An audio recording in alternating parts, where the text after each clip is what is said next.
Sedangkan untuk bentuk yang kecil, biasanya lebih dahulu dibuat cetakannya dari bahan silikon.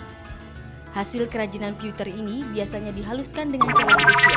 Logam yang satu ini memang tidak bisa dilepaskan dari Bangka. Tak heran kalau mayoritas penduduk Bangka menggantungkan hidupnya pada timah. Kalau di daerah lain kerajinan dibuat dari kayu atau bahan lain, maka di Bangka bahan baku utamanya tentu saja apalagi.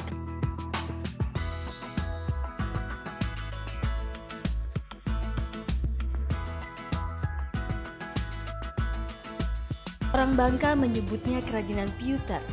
Pewter ini adalah campuran 3 macam logam, yaitu 93% timah, 1% antimon, dan sisanya tembaga. Campuran ini dilebur dengan cara dipanaskan. Logam cair yang didapat kemudian dicetak dalam bentuk lempengan dan didinginkan. Setelah dingin, lempengan bisa dipotong dan dibentuk sesuai kebutuhan.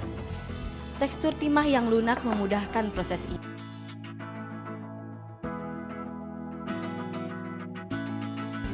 Itu dari timah putih dan antimon dan tembaga.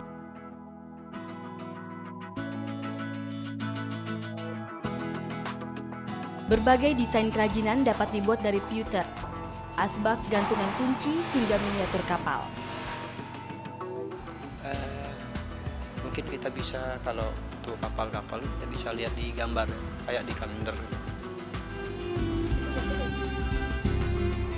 Sedangkan untuk bentuk yang kecil, biasanya lebih dahulu dibuat cetakannya dari bahan silikon. Hasil kerajinan pewter ini biasanya dihaluskan dengan cara diukir.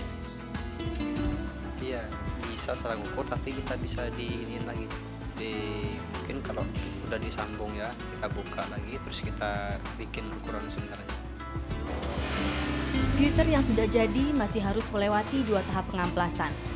Setelah pengamplasan pertama, hiasan-hiasan ini dicuci dengan air. Baru kemudian diamplas sekali lagi dengan alat ini. Setelah pengamplasan kedua, setiap hiasan diberi lapisan cat transparan sehingga warnanya tidak mudah berubah.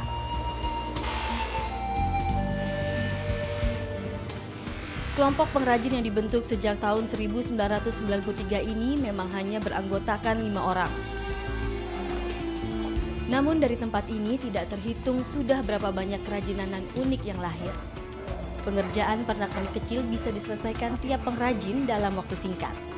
Sedangkan untuk kerajinan berukuran besar seperti kapal, perlu waktu hingga 2 bulan untuk rampung.